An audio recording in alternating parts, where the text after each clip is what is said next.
Hello, everyone, and welcome to my live show.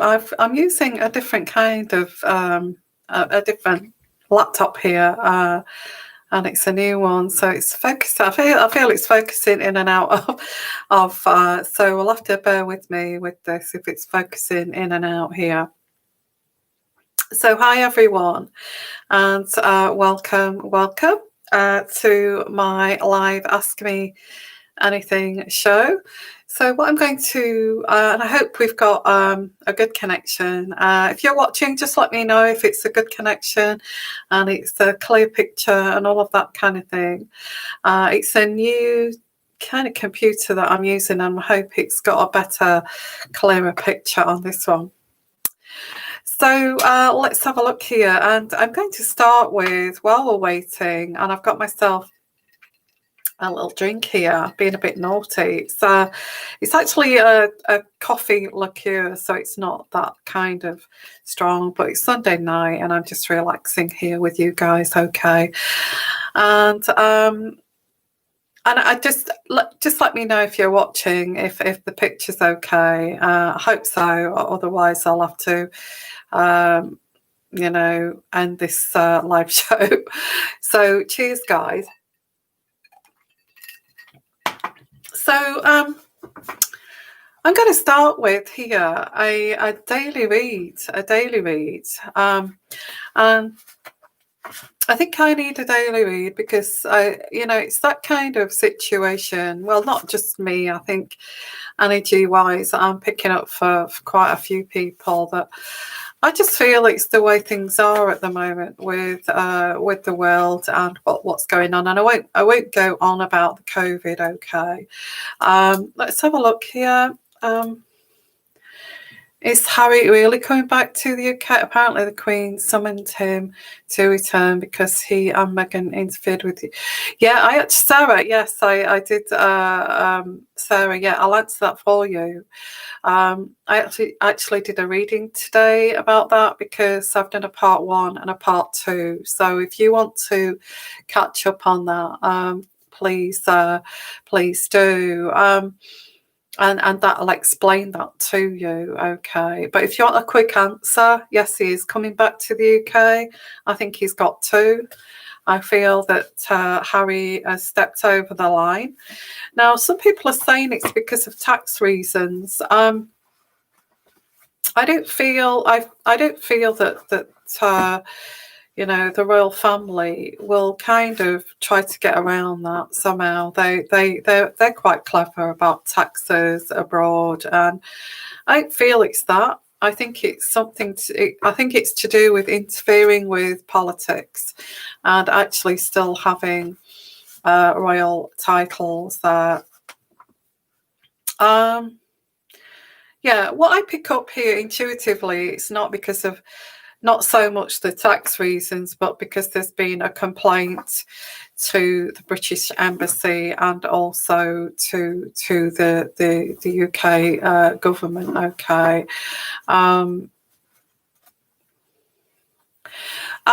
The divorce, initiated a divorce. I feel, yeah, I can do it. I just get that I do feel she threatens with that. I do get with, I can't say too much on here, as you know, but I do get that. I will do that. I'll do a little reading on that. I was going to do a kind of daily read for all of us, okay, while I was waiting, but I can do a read on that already. Does Meghan kind of constantly kind of have this thing hanging over Harry, like a threat that if he, that she will divorce him? Now, what's coming through here? This would be terrible for Harry if with that reputation, being a royal, I feel he's trying to avoid here a divorce as much as he can because of the embarrassment, because it's like the people who said, well, I told you so, I told you so, didn't I tell you that would happen? We all kind of knew that was going to happen. So there is all that kind of and I do get that Meghan kind of knows that he kind of doesn't want to, he can't really, well, he can divorce, I'm not saying that he can't divorce, but I don't feel he wants to divorce. He wants to prove to the world that he's happy, that he can find a lovely girlfriend to marry him. And because I feel when he was single, that he had this hanging over his head too, that nobody, he was the joker of the royal family, we'll buy you a blow up girlfriend kind of thing, and all this going on, do it yourself girlfriend kind of thing. So I just feel that he's acting like a desperate man in a way. Yeah, you're welcome, Amanda, and I'm so pleased. I just wanted to come here live and ask me anything show, because I do these readings and I'm sure you want to ask your questions, your own questions, because a lot of you are intuitive and you also pick up things as well, because you wouldn't be interested in my channel. So it's great that I do these readings that ask me anything, because I do love to do these, and I want to answer your questions, and keep this community going. So yeah, and this thing about threatening him over divorce, I think, yes, Sarah, you've picked that up well, that actually there's rumours, but I feel that people do pick this up.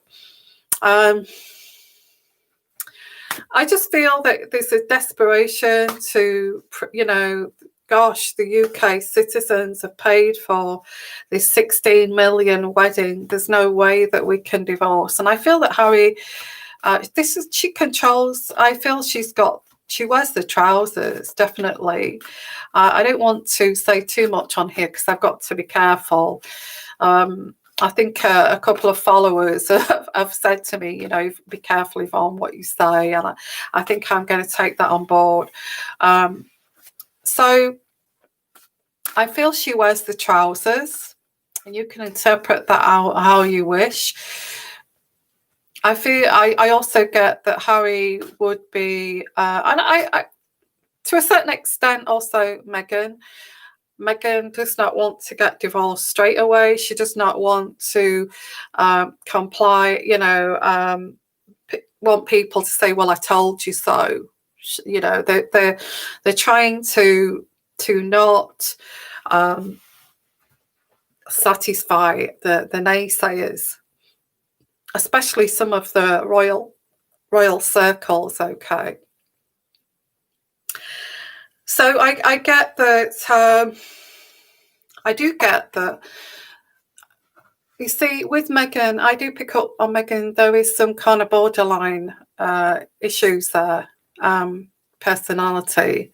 I think it's, a lot of people have picked that up, that there's borderline personality there, and I feel at the drop of the hat she would, because I mean she crosses the line like there's no tomorrow. There's no boundaries, and she crosses the line where no other kind of royal bride or wife would tread. Okay, so she goes there. She crosses the line.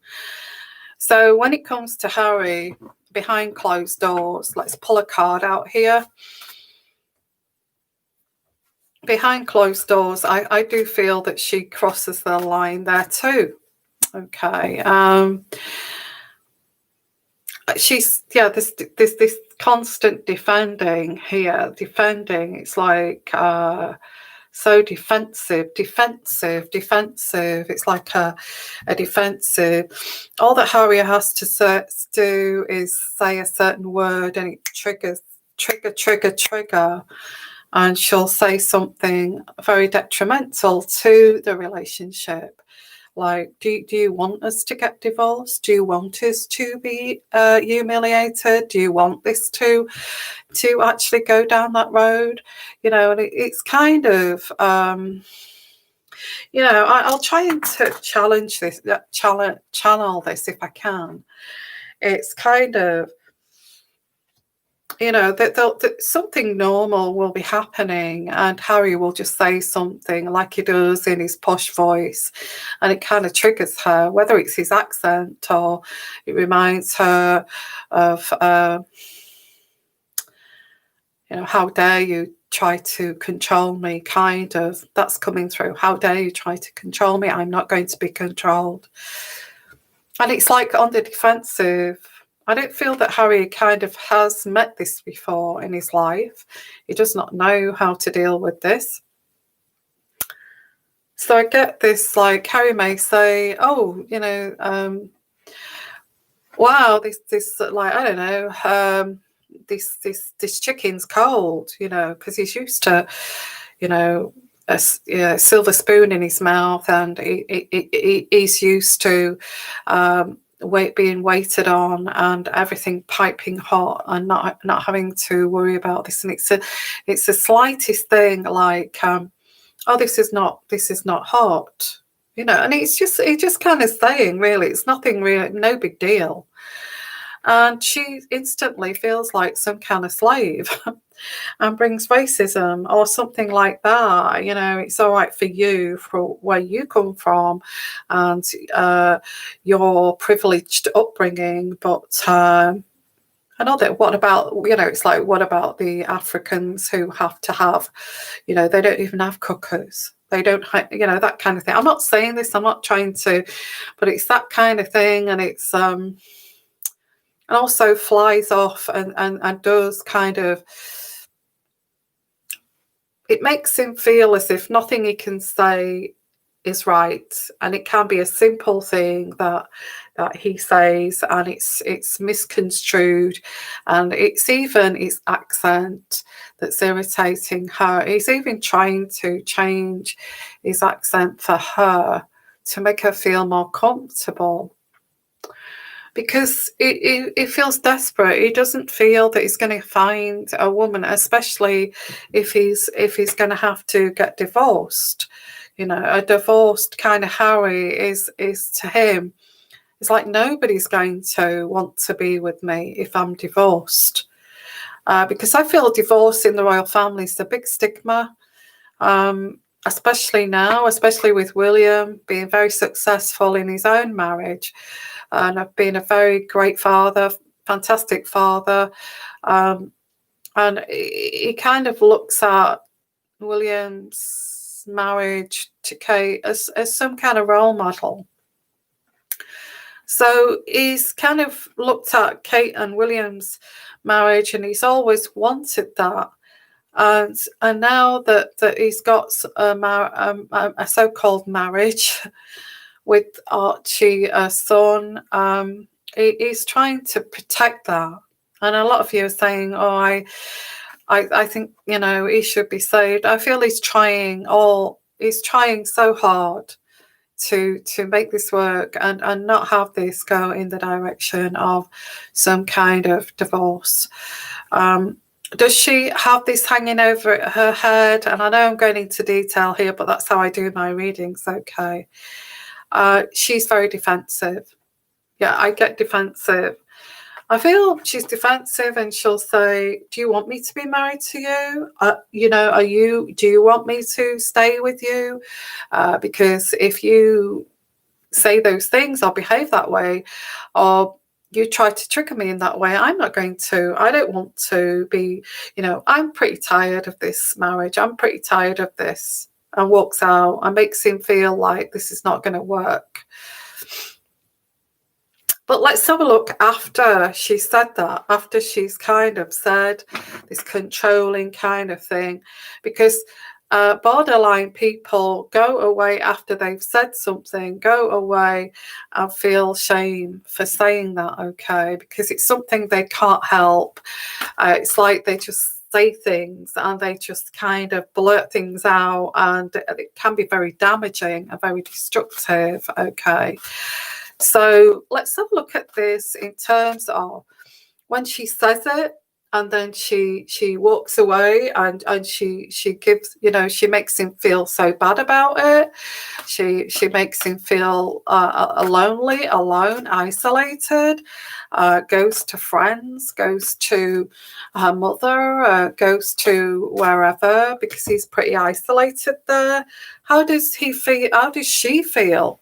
How does she feel? Yeah, this dream has not materialized for Harry. This is not the marriage he thought this would be, because this is Harry looking at the road ahead.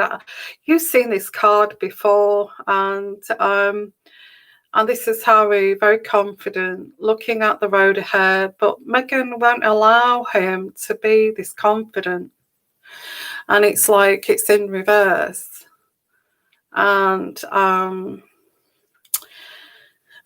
And this is like this, it feels like, oh gosh, you know, this dream is not kind of materializing, it's not working. I didn't think this would be like this. I thought that I'd, you know, met somebody like Pippa Middleton, because Meghan looked like Pippa Middleton, but in reality, she's not a Middleton. Okay.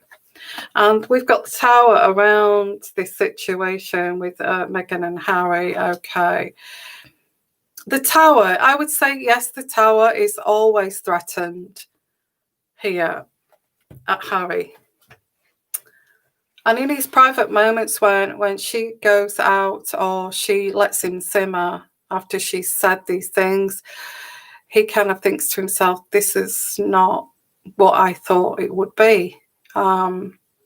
But he's not going to give up on it, because he doesn't want to look like coming back to the UK, to Frogmore Cottage, all alone, you know, with the divorce in proceedings. I don't feel that he wants to do that. He wants to prove that he's actually met somebody like Pippa Middleton or somebody like that. It's kind of pretending in a way. So oh, what's that, Maggie? Let's have a look at your comments. Harry should have never given up anything. If you love someone, you don't insist them to give up friends, titles, and especially family. Yeah. Well, I think he said to Meghan, what I pick up here anyway, I feel that he said to Meghan that he doesn't want to be royal, and he's happy to leave the royal family to actually get his dream, which his dream is to have a family, and his dream is to have that wife that's lovely and that happiness. But I feel he was so desperate. He didn't even look into Meghan. I mean, Meghan was a beautiful girl when he met her. And there was this resemblance of Pippa Middleton. I felt that. I don't know if did anybody else feel that when Meghan was first introduced to the world. I thought, gosh, she looks like Pippa Middleton, but without the kind of without the same kind of upbringing. That's different, isn't it? It's like saying, yeah. So look, I feel what I'm picking up here. Yes, this dream is dying. Yes, there is the Tower here. But in terms of divorce, I do feel that she does make out all the time to Harry that if it wasn't for you, if I hadn't have got involved with the royal family, why didn't you warn me about this? So quite regularly, she does remind him that she gave up her life for him. She gave up her career as a potential A-lister to him. For him, she gave up everything to be a royal, but she wasn't a royal, was she? and she wanted to try, and it's just not materializing. It's not materializing for both of them. So let's have a look here. Let's have a look at your comments. I don't want to miss any of you out, but I kind of am doing this like ad hoc. Okay. Elsie, I hope Harry wakes up and realizes Meghan is not the right person for him. I think he is. I do get that. I think he is. He's realizing she's not a Pippa Middleton, you know. That's what I pick up here. Linty, yeah, so if you do want your own little mini reading, Alinti, I've just put at the top there, if you want to make a super chat, I'll come directly to you. So that is involved with this show too. I'm open to answer your personal questions, but it's like a general. So if you do want to do that, that's great. Okay. BB, hello. Where you see yourself in 11 years and a half? What, me personally, BB? 11 years and a half. That's a long time in the future. Gosh, that's a difficult one. I don't like to read about myself, but do you mean me? Just let me know if you mean me. Maggie McKee, I hope when Howie has to go back home, he has time to realise how a controlling person and look at, yeah, I think that's part of why he's been summoned home. I'm going to cover that on Patreon if you want to come and join us on the family side of why they've asked him to come back. Okay. Sarah A. Yvonne, is Meghan going to become the next US president? If so, how would Harry still be with her as a prince? Can monarchies run for president in the US? I don't think so. She's American, but she's still, no, she won't be able to. I don't feel that if you've got a royal title, you can actually run for president, or I may be wrong. You can do some research on that. I may be wrong, but I don't feel that they can run for presidency. So Meghan has got to make a decision whether she wants to stay a royal, which is a great title to have, or actually try to go for a political career, which is very hard, very competitive, and with her kind of background, it'll all get pulled up. It'll all get even more scrutinized. You know, that you left the royal family, and how can we trust you to actually be a president and all this kind of thing. I feel she's got a very strong following as Meghan. But I feel it's her choice of, do I want to give up being a duchess for this political career? Because I do feel that she wants a political career. She wants to be involved with politics. She likes to talk about politics to this group of people that they kind of talk to, and she does keep her own conversation at that level with these people, Michelle Obama and people like that, Hillary Clinton, and she's good with communicating at that level, which is it's a great thing to have for anyone, to be able to talk at that level. She's quite smart, is Meghan. She's intelligent. She's smart. Hello, everyone. Lovely to see you. Meghan is, you know, whether we like it, what's happened, especially in the UK, what she's done to our prince. I don't like what she's done to our prince, taking him away, in all honesty. But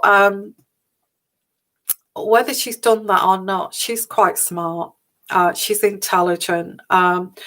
She knows how to hold her own, and she's trying to, on these Zoom chats, she's trying to express that on a Zoom chat, and she tries to come across as quite eloquent, having her time to say, and like waiting for the other person to stop speaking, and allowing the other person to speak. And she hates it when Harry tries to butt in. Have you noticed that? Because she wants to be like those political people who wait till somebody has stopped speaking to allow that person to say what they've got to say, and then have their say. Yeah, slick, Sharon. But it's very slick, very slick. You absolutely nailed it there, Sharon. But when Harry starts to be a little bit unprofessional and he kind of tries to get a word in edgeways, she hates that. She doesn't like it because it's not eloquent enough and it's not slick enough. Okay, and she tries to. She waits till Harry stops speaking, and then she picks up the thread of when she was interrupted to finish off that conversation. That's what she does. It's like what she's doing, where Harry has his input in the conversation, and Harry will start. Yes, we have. As my wife has said, and all these kind of things, and he has his say, and like we've done this together. She kind of will nod, but will go back and pick up where she was interrupted and carry on like he's not even there. Okay, I think we've noticed that with Meghan. This makes, how does that make Harry feel? It makes him feel as if he's not even a human being to be listened to. How does it make him feel like he's not even there? That he's not taken seriously. And Harry feels like he's got things to say too, So it's like when somebody does that to you, it's like it leaves you feeling very empty, like you want to be part of the conversation and you want to be part of this, because you're sitting there on Zoom and you feel like you need to be part of it, but it's like she'll allow him to say what he's got to say, but not listening to him. And then picking up the thread of when he butted in. Yes, but what I meant was, or what I was saying, by the way. That kind of behaviour makes you feel as if what you've got to say doesn't mean a damn thing.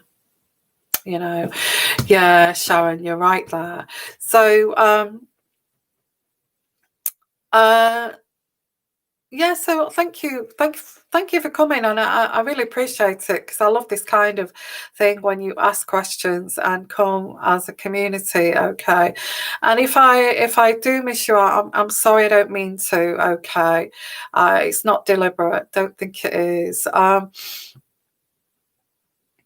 Yeah, maybe after losing the last girlfriend. Yeah, I just feel he wants a girl, he wants a wife, he wants children, he wants a family, and he's got landed with this ambitious woman that it doesn't even want to carry his children,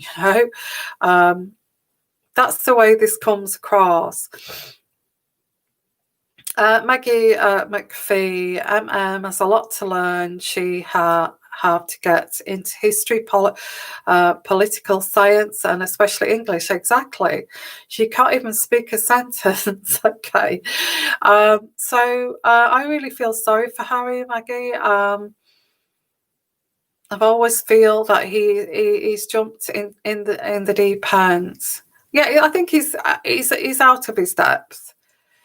He is. He's sinking, isn't he?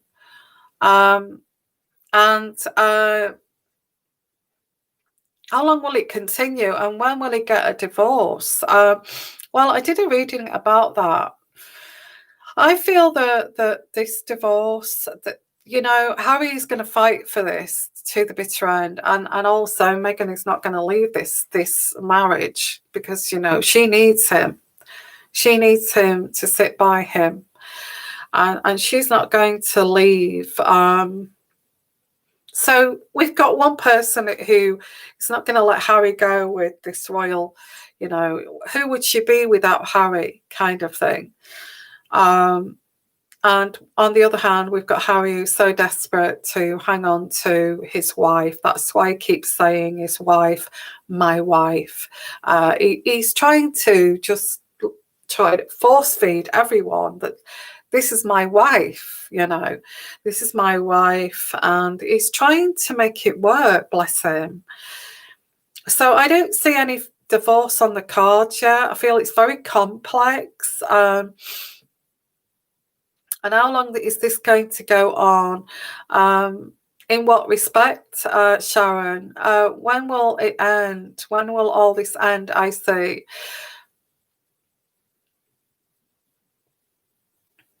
Someone about, what about Andrew? Okay, we'll look into that, okay. So what I'll just finish off here with Meghan, and we'll answer some more questions here, okay. Yeah, it's a great discussion, and I love doing this. Okay, thank you. And I'm looking for people to come on live with me. So give me an email if you want to come live.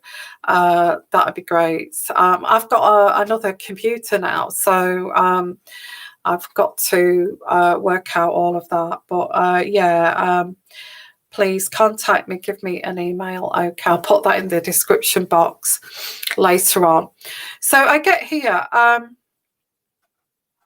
yeah, I actually get here that the thing is starting to crumble as it is. I don't feel it's the easiest of marriages. I don't feel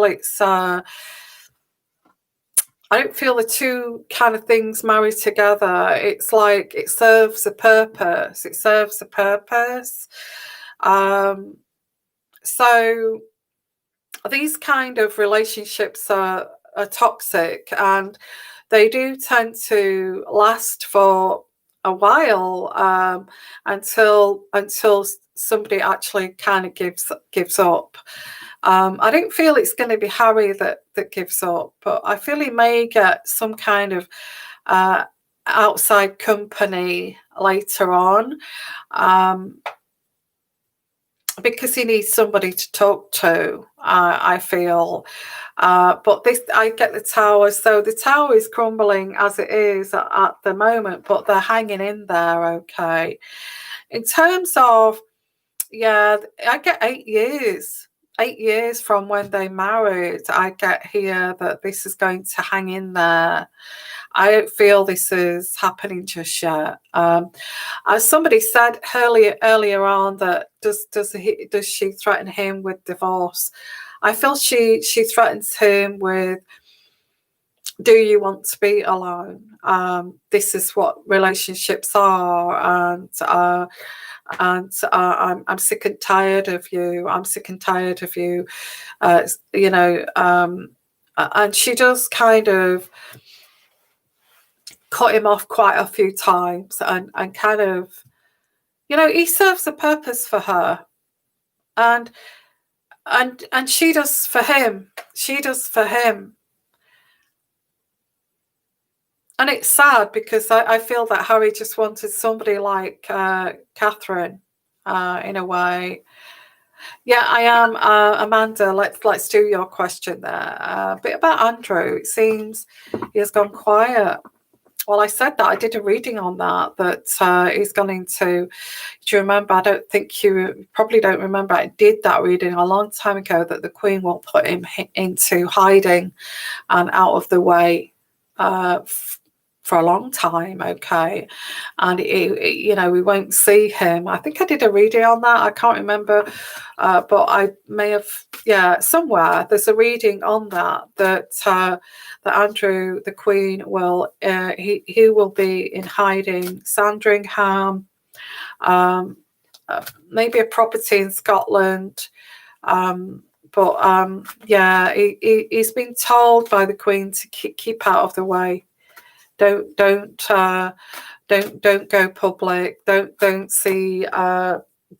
be seen out or anything like that. You know, this damage has now been done, and if you're seen out, either business or golfing or anything like that, you're going to be seen as, you know, so literally it's like he's on some kind of desert island somewhere. He's actually in hiding. And the Queen has ordered this to stay out of the way, and let us deal with this. In terms of let us deal with this, I'm talking about the men in grey. To deal with this, let's our advisors to deal with this. Okay, so let's have a look, because I'm going to still go with that reading, but actually I'll pull out one of these channeling cards for Andrew. Okay, now I feel with Andrew this happened to him. Now I've got to be careful what I say here, haven't I? To him it's like it was experimental. I don't feel that he saw that he was doing anything wrong, and he still feels that way. Okay, so let's pull out some cards. I feel the family feel that too, that it was experimental. So let's have a look here. Let's have a look. What's happening with Andrew? Andrew, I feel that he was almost at a brink of a nervous breakdown, and I feel that the Queen has said you need to go into seclusion for a while. He still gets everything that he needs. The Queen will make sure and look after him, but there is like a country residence.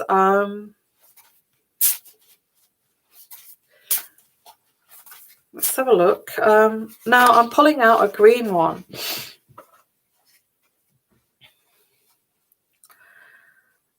Okay, this one says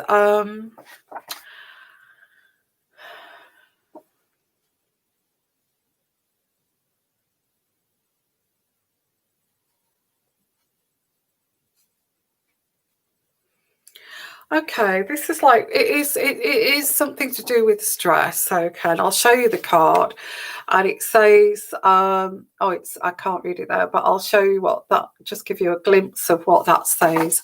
It says it feels like walking away. It feels like I'm walking away from something here when I should be facing it. Okay, and this is also giving him a migraine, and he's needing an aspirin. And this is the message. This is what I put down. Taking ages to get back to who you are. So he's doing things that he enjoys, shooting, country walks, countryside. I feel this is ordered by the Queen to just stay out of the limelight for a while. I see kind of heather and pine trees and things. So I get maybe Scotland. And on the other side, it's like it says here, do not want to show the public that you've got this perfect life. You know, when you show the public that you've got this perfect life, okay, it stirs things up. You know, when he's playing golf and he's got on the golf caddy and all cart and all that kind of thing, it makes him look as if like, oh, he's playing golf again with his privileged life. You know, it's kind of keeping him away from the perceptions of people. See this as like a painful association. That's what it says at the back.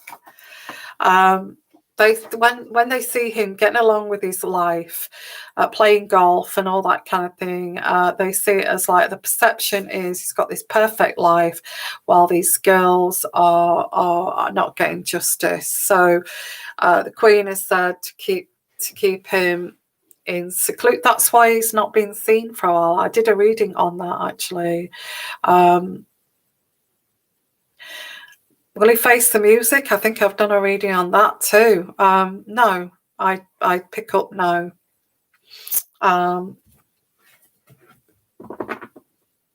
There are other people dealing with this, and Andrew is out of the way of this. Okay, I will pick out a card for that. So what he's doing is actually doing things that he loves. It's like almost at the brink of a breakdown, meltdown there. Now, it's difficult to say anything here, as you know. So I'll say, let's pull out a card, not say anything about facing the music here. But I did, in that reading that I've done before, I think I did it on Patreon, and I said no, but yeah, there's blocks. I feel that Andrew's thoughts on this as well. I went through an experimental stage. I feel he doesn't think it any more than that. Like young girls being around him and girlfriends, you know, the time when there was lots of girlfriends, and I feel that they're trying to for it to be seen in that way. I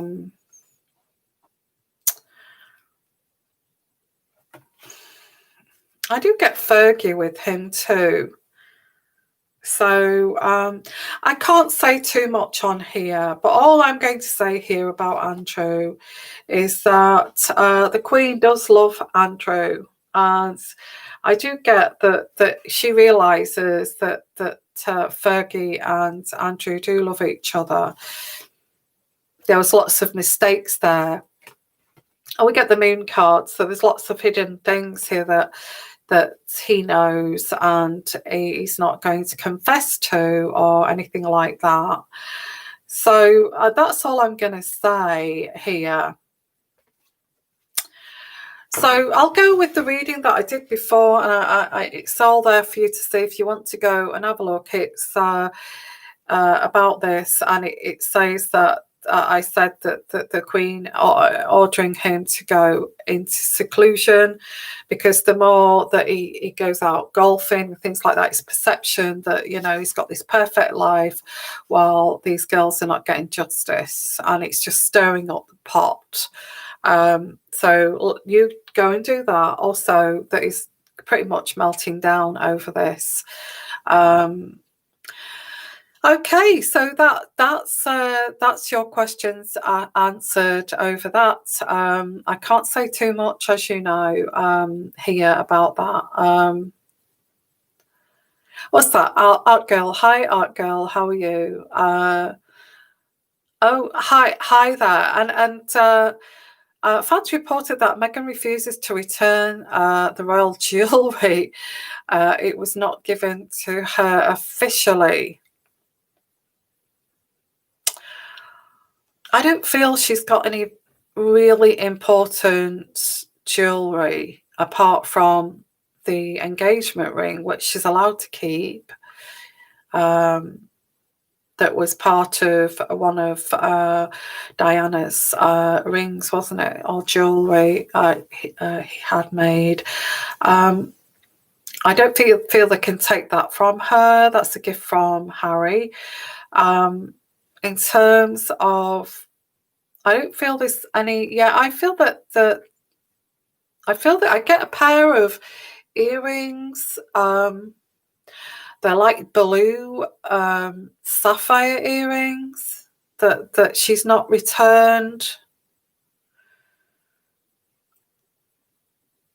But I don't feel that she was allowed to keep that jewelry that she was, you know, like the tiara. Obviously not. I do get when she'd finished with the jewelry, she had to hand it back to the dresser or somebody like that in the box, so they can be cleansed and put away into a secure area. I do get that. I feel that with Kate too, if she uses any of the jewellery that belonged to, the Queen Mother or anybody like that, they hand it back, and the experts clean them properly and put them in the box, and I get like tissue paper to protect them and all that kind of thing. So I just feel that they have to do that directly after they've actually used any royal jewelry. So I don't feel that she would have many. I do get some sapphire earrings. I feel that they were that I get they belong to Diana or something, and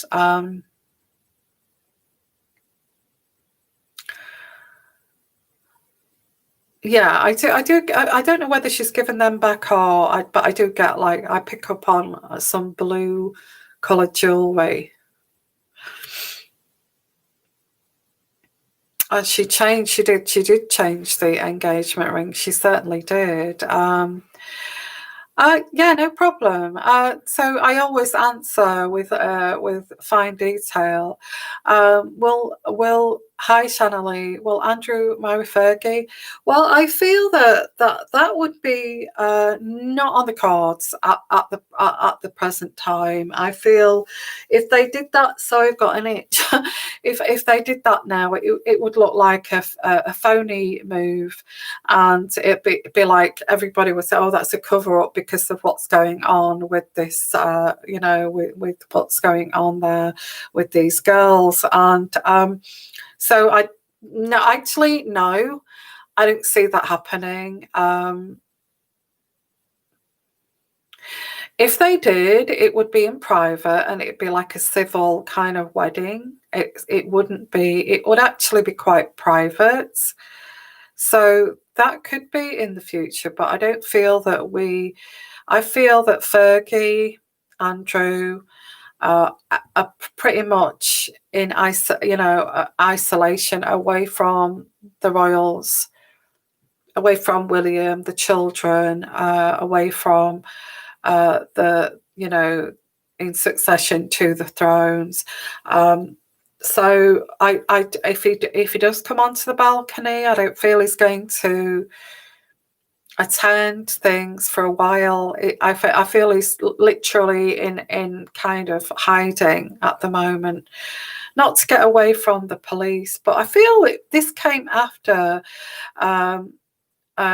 Ghislaine. I can't say her name, but I'll say Ghislaine. Okay, that's when she got arrested, and it seemed to happen after that, where he went into hiding. So we're not going to see much of Andrew and Fergie at any kind of events for this reason, because it's actually is kind of having a really bad time with this.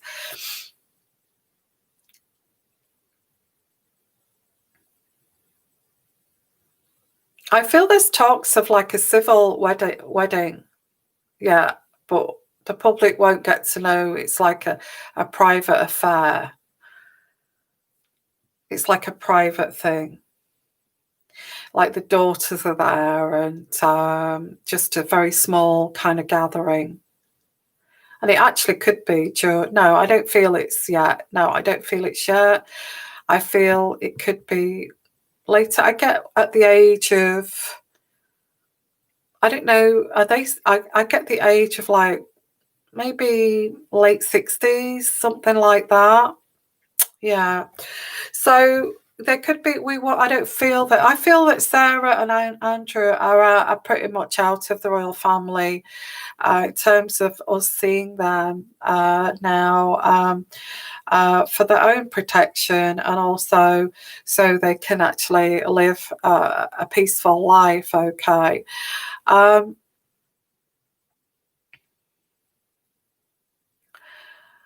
Helen Troy. Yeah, I say if you want to super chat reading, that's fine, Helen. I can do a little private reading for you if you want one. So I'm going to be hanging around now for about another 10 minutes, okay? So I hope you've enjoyed this show. I certainly have. I really love doing this, and I hope I've got a better picture. I bought a little kind of computer just to use for my live shows, and I hope it's broadcasting okay. So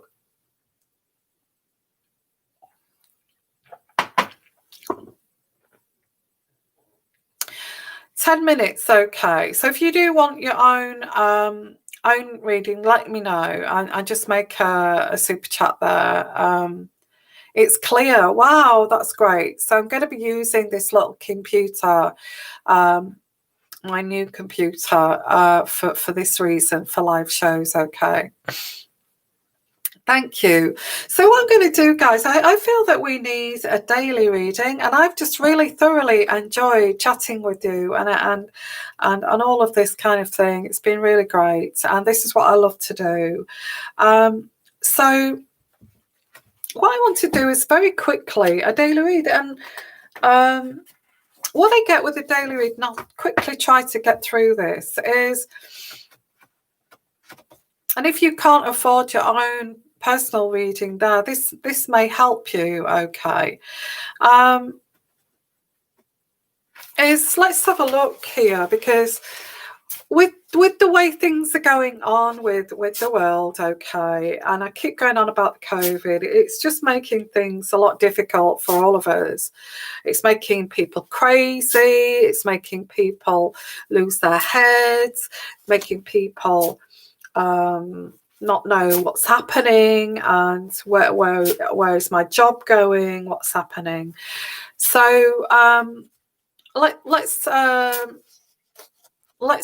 a look here, and for a daily read before I go, and let's pull out one of these channeling cards to help us, okay. So I've got, two came out, so wants to tell us something, doesn't it? Because two have come out here. Wow, look at this, guys. I love these channeling cards. I hope you do too, although they look a bit unprofessional, but I do love reading them. Now this one says, and I'll show you, you feel tested. You've earned this reward. Why were you tested like this? Why did they do that to you? Why did they want to push you away? But this is pushing you away to something better. You've been pushed away to reevaluate your life, but you're still wondering why this happened to you. I'll show you that so you can read it yourself, like the energies that I pulled in there, okay. A quick read there, okay. Hi, Alex. Yes, thank you for your donation, and I'll come directly to you in 1 second, okay. I'll just doing a quick reading for us, and I'll come back to you. Now, I got here at the back of this, okay, which is allowed you to separate the puppet master and the strings and being played with, but miscalculated you and misunderstood you, okay.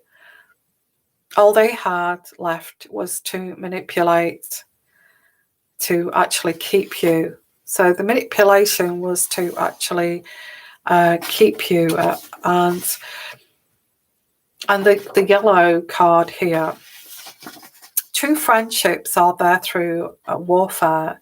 They go to battle with you, stick around when things get tough. Oh, this is touching. This is getting to me. This is now occupies an intimate part of your heart and your life. This person was more of like an acquaintance and a pretend person, a pretend friend, because a pretend friend or pretend pretending that they're close to you don't actually stab you in the back or hurt you. So, wow, you've got your answer there. Okay, so I'm going to put this as the daily read. Okay, why did you feel tested like that? Why did they do that to you? And this has pushed you to reevaluate your own life and improve your own life. Okay, they allowed you to separate and were calculating and misunderstood you. And the only way they knew how to love was to manipulate you. Okay. True friendships are there with you through warfare. You know, they're there, good or bad. You know, you go through your good times and your bad times, and they're there, sitting there right next to you, helping you through. They stick around. And they occupy a very intimate part of your heart. So whatever this is, why did this person do this to you? Because this is how they saw love, okay? They were not capable of true kind of connection. And they were just like an object, or like an acquaintance and a fake friend. Or a fake parent even, okay? And this is not your fault. They're superficial, very much on the surface, do not know how to love deeply. And this is why this happened to you. This was not a test, really. I would say this was not a test. You know, people who do that, they would test you for the rest of your days until your deathbed, you know, and you would wonder, what the hell have I done wrong? So let's have a look, Alex. Hi, Alex. Thank you for your donation, and let's have a look at your question there. Hi, Yvonne. Love and light to you. Love and light to you too. I'm wondering about my brother, Matt. Will he ever get better and heal from his addictions and be able to live somewhat normal life? Thank you. Oh, bless. Yeah, and again, I picked up this daily read as you did that, and it's very poignant, as you will kind of agree there. You felt tested. Alex, this is pretty much very kind of on point for you. You felt tested. You see, people who are have addictions are very kind of manipulative too. And you can get very exhausted by this, because you can stick around through thick and thin with someone with addictions, but someone with addictions is never going to be there for you, because they've got their head. It did, Amanda. Did it really? And I'm feeling I'm reaching out to someone here. Tough times, okay. And I get here that, yeah, that really touched my heart too. That really touched my heart, because sometimes you can be there for someone and they throw it all back in your face. You know, you get egg on your face and you're thinking, ugh, you know, not again. And you're looking at the egg on your hand. Why do I do this? It's exhausting. And people with addictions too are very kind of, you know, they blame shift onto others. It's never their fault. And that's why they have to self-medicate to actually make them feel as if it's not their fault. Okay.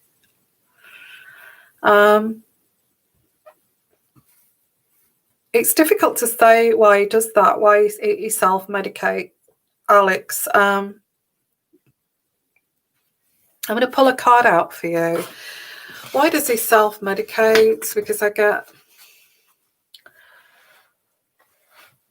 Okay, Alex, your brother, did somebody, and I'm not saying this in a cliche way, did somebody leave at an early age, your brother?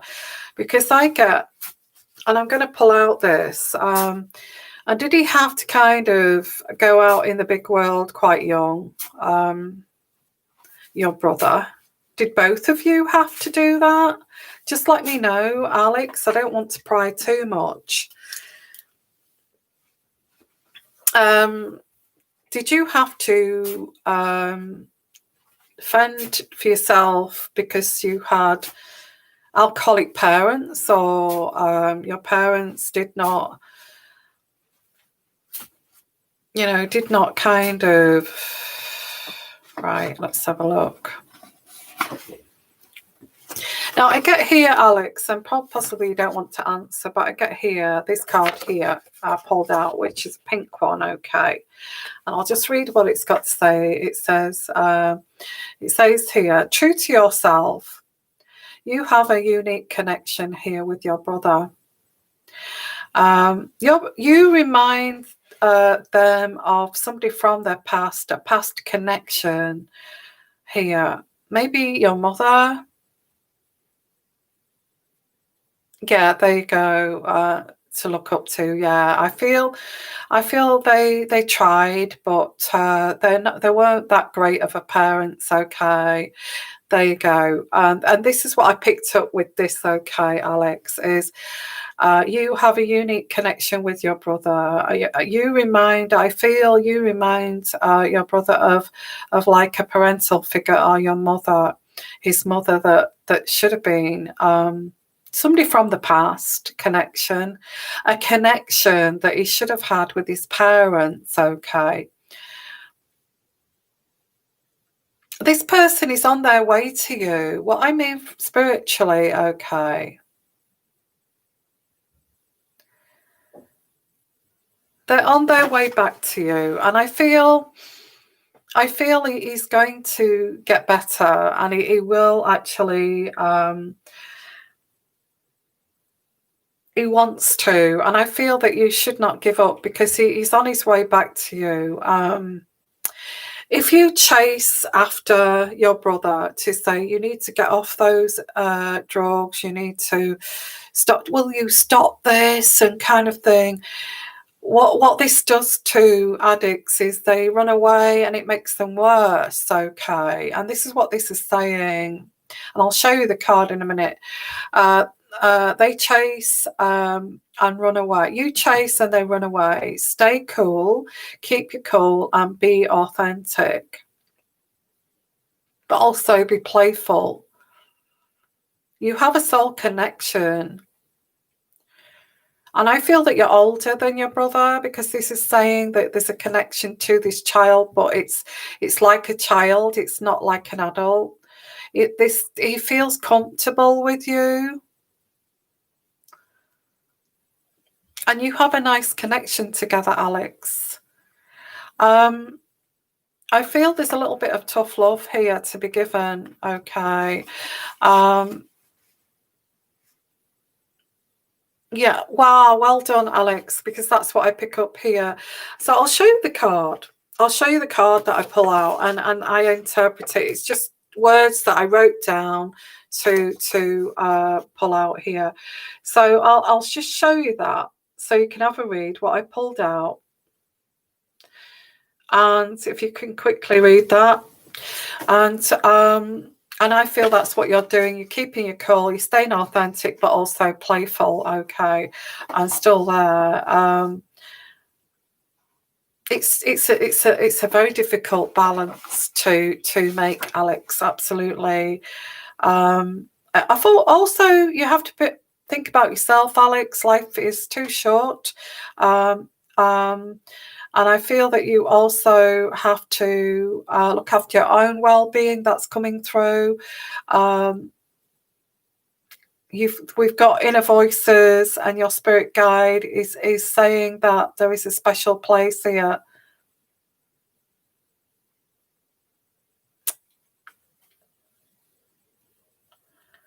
It's okay right here. So I get this message from Spirit saying it's okay right here, right now. Okay.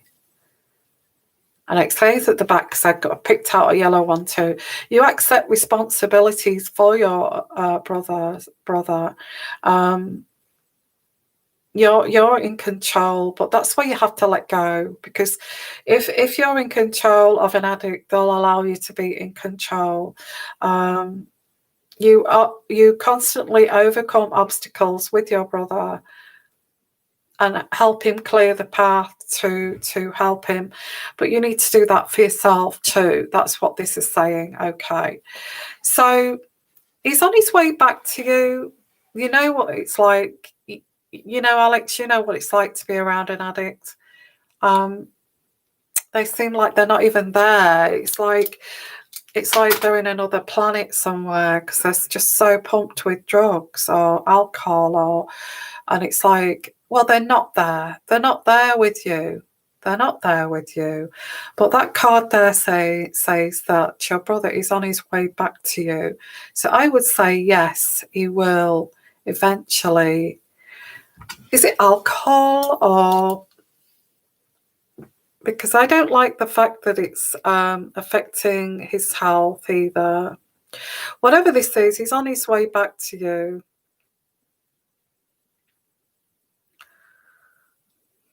I don't feel that he's ever going to be living a normal life, Alex.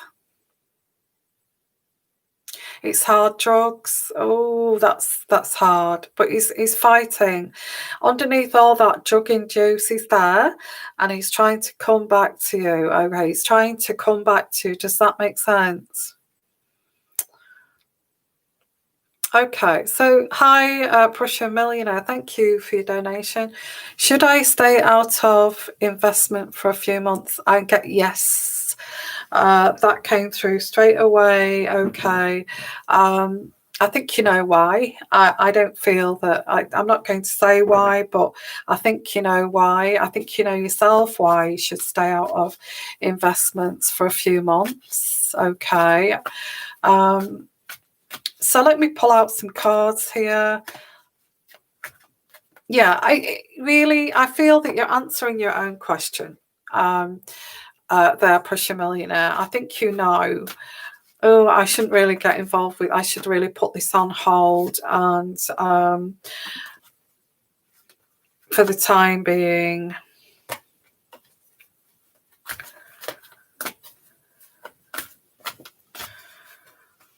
Okay, let me just. Yeah, I got your answer straight away there, Pusher. It's up to you at the end of the day.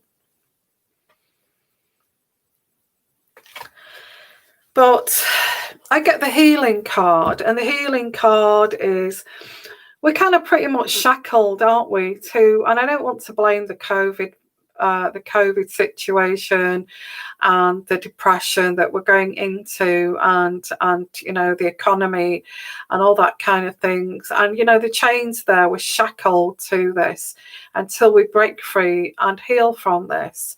And I feel that's your answer, and that's just what it is, Pressure Millionaire, and I hope that helps you. Okay.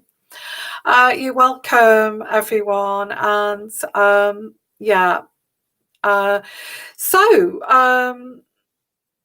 thank you. So I would say no. Oh, I was going to go, but I've got Texas Rose. Hi, Texas Rose. Let's have a look. So we're on here a bit longer by the looks of it, guys. So enjoy. Go and get yourself a little drink. I've got myself a little drink. It's not hardcore. It's just a liqueur, okay?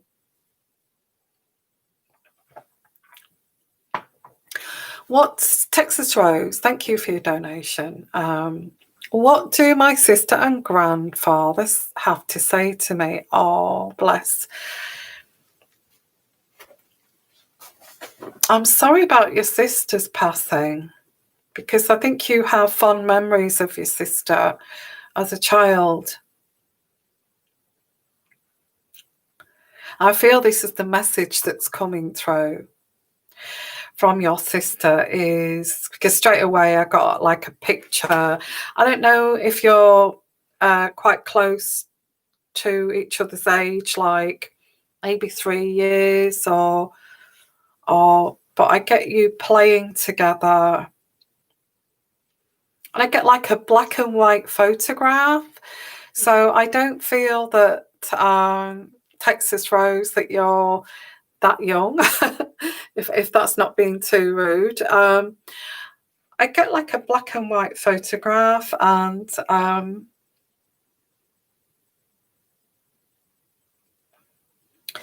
it's like you're playing together, and your sister is saying that she'll always cherish those memories, that you should always cherish those lovely memories of when I did get, like, in the late 1960s, early 70s, and I see you guys, Texas Rose. I don't know, was there an age gap, or was you close? Because I get your ages close together. If not, you're quite close. So I get like your sister is saying to you, I see your sister's got blonde hair, and it's quite. It seems like it's quite short, because it seemed to be the fashion back then. Or it's you that had. Look at that, 20.5 months apart. Yeah, so there you go. You was quite close in age. So I get like, I don't know. I'm getting blonde hair, a lot of it, and like when she got up out of bed, it was like all tufted up at the back. I can see her. You used to play together. So who had the blonde hair? Because I get she had the blonde hair. She was the one that kind of took over control. Okay. So anyway, the message I get here from is never forget about those lovely childhood memories from your sister. Okay, and because that's why we have a life. That this is the message coming through. That's why we have a life experience, to experience these wonderful. You both have brown hair. Well, I got that wrong. Okay, I'm not sure if you had blonde hair when you was really young and then it turned brown. I don't know. Maybe it was brown all the time. Okay. Or there might have been some. Well, in spirit, she's coming through as like some kind of angel with blonde hair. Maybe she had brown.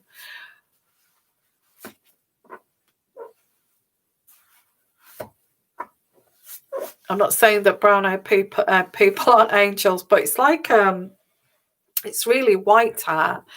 So maybe that's what's coming through.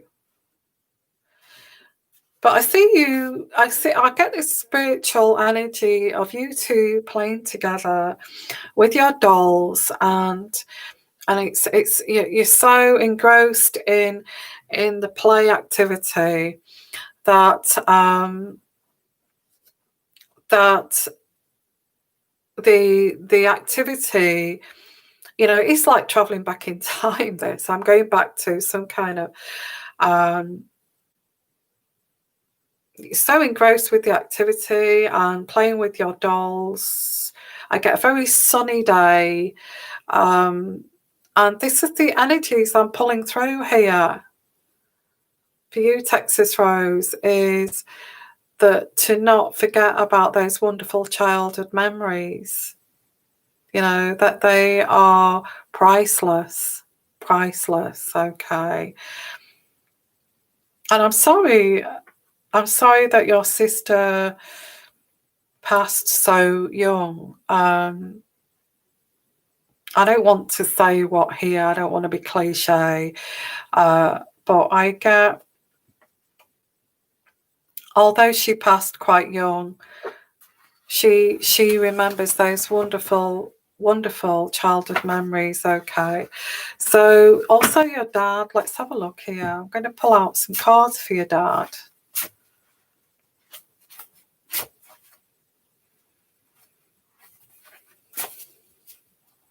Well, obviously, I get your dad and your sister are together, and there's this like lovely energy from your dad, which of your father, which is like a protective energy, and when you and your sister were content playing, two little girls playing together, he felt so protective over you, and he still feels that now. Look at this. Okay, I brought this card out here.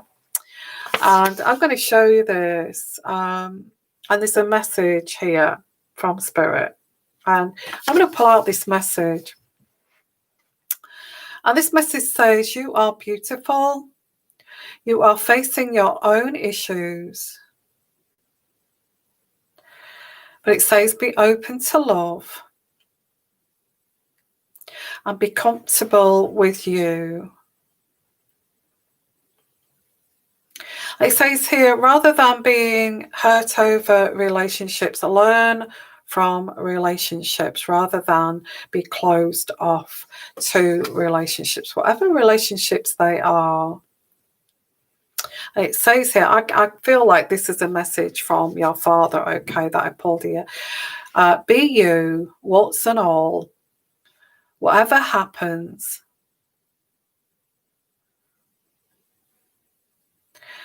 I am going to be connected to you,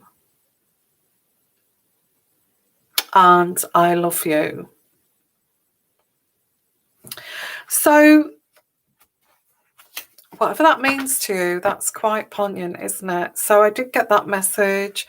There is, like, from your father, very kind of a message here about you, that there's going to be issues that you need to face in life. And you need to learn from relationships, you know, lovely relationships, a relationship that you had with your sister, a relationship you had with your father. Learn from those relationships. This is a message from your father, okay? And he says you're beautiful. You will always be beautiful in the eyes of your father, okay? Always. You know, in spirit, you know, sometimes we go through very tough times in life, and in spirit, you know, the spirit of your father and the spirit of your father is coming through as quite young, like in his late 30s, and I feel that spirits come through at the most happiest times in their lives, okay? And I get when you were very young, your sister's coming through. I get the happiest times were when your father was around 36 and you were quite young, and 38, and he's coming through at that age. And your sister is coming through. It's very kind of very innocent childhood kind of image of your sister that's coming through. Very beautiful. It's like a very beautiful scene of a father and you and your sister together. Okay. So that's the message. I hope that's helped. Very beautiful message, actually, from your sister. Only the issues, facing your issues, be open to love and learn from relationships. I feel that's the message there from your father. Your grandfather. Okay. Yeah, so it's your grandfather. It's your grandfather that's coming through, but remembers you as like young children, and is coming through. They always come through at the most happiest times. So he's coming through at 36, but your sister is coming through with the memories of of you and your. Does that make sense? Sorry, I said father. I meant grandfather. And I feel there's just life lessons, and it's like life is too short, kind of thing. And sometimes relationships can be very difficult and hard to kind of try to learn through relationships. Oh, they both passed. Oh, bless. Okay, so I want to say thank you, and that's your messages there. So thank you, all of you, for coming. And this is the sort of thing that I love to do. And if you'd like to, oh no, it's okay, Helen. Sorry, what was your question, Helen? Let's do that again, okay? You said you wanted to ask a question. That's fine, Helen. You asked your question, and I will trust that you will do that little donation. Okay. Let's see what Helen's got to say here. I think that's a lovely message, Texas, that you are beautiful. I just feel that in spirit, it's very peaceful, very warm, and that they would, when people go to heaven, there's all these anxieties and all that kind of thing kind of goes away, and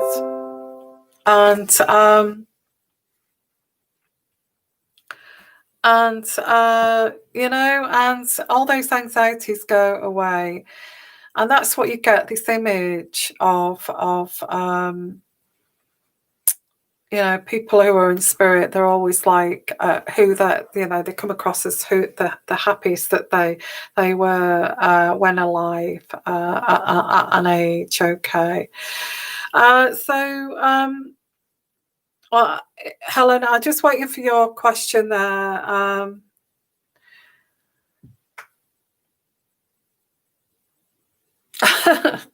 Yeah, hello, Amanda Roberts. I know, and the thing is that Helen's been following me for a while, so I don't want to upset everyone. So sorry, Helen. Anyway, maybe she's gone. Maybe she's gone now. So anyway, next time I come on, Helen, please don't be upset. It was not intentional, and I'll look at a reading for you. So thank you, everyone. I hope you've enjoyed it. And if you want to contribute to supporting my channel and supporting me, you can buy me an English pot of tea if you want to support me, and that's it. Will be in the description box at the bottom. Okay, and sending you love, light, and protection, and lots of love and warmth, and all this lovely healing energy towards you for the evening, for tomorrow, for the rest of the month, in fact. Okay. And have a lovely, lovely sleep. The best sleep that you've ever had, even if you listen to this and listen to the energies from this to help you sleep, please do. Okay. And sending you lots of love, lots of love, protection, everything. Okay. I'm here to help, and that's what I love to do the best. Okay. Sending you healing, protection, love. I can't say any more than that. Okay. And bye for now. Bye-bye.